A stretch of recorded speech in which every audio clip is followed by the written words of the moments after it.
Секуларноста на Македонија под голем прашалник, исто како и балансот на државата како мултирелигиозна средина.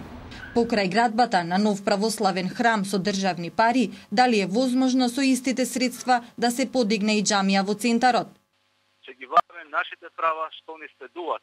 Значи, ќе бараме дозвола за градба и за изградба на нашите верски објекти, каде што тие со векови постоеле во оваа држава. Во овој случај, значи, ќе бараме итна дозвола за доизградба на бурмали џамијата во центарот на градот Скопје или, значи, поточно во плоштадот Македонија.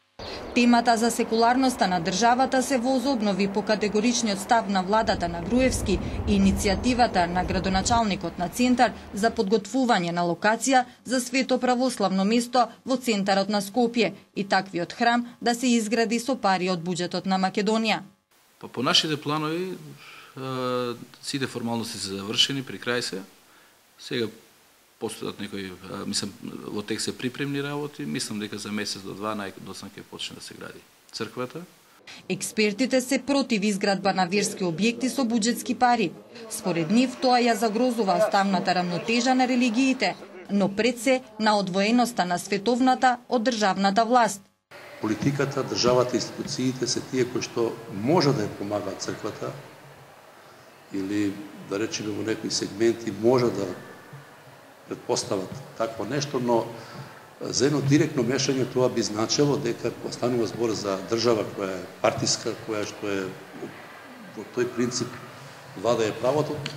Во тој контекст ние не можеме да говориме, односно не можеме да говориме дека или говориме уште повеќе дека овие две институции се одвоени во нивната дејност.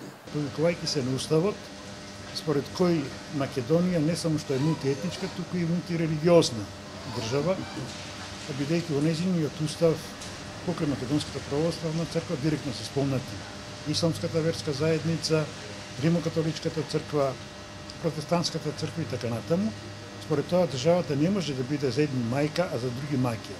Низ историјата на Македонија се паметат неколку интервенции врз верските православни објекти, како и градбата на соборниот храм една година пред независноста, но и скромните 5000 евра кои беа доделени за обнова на неколку џамии низ земјата.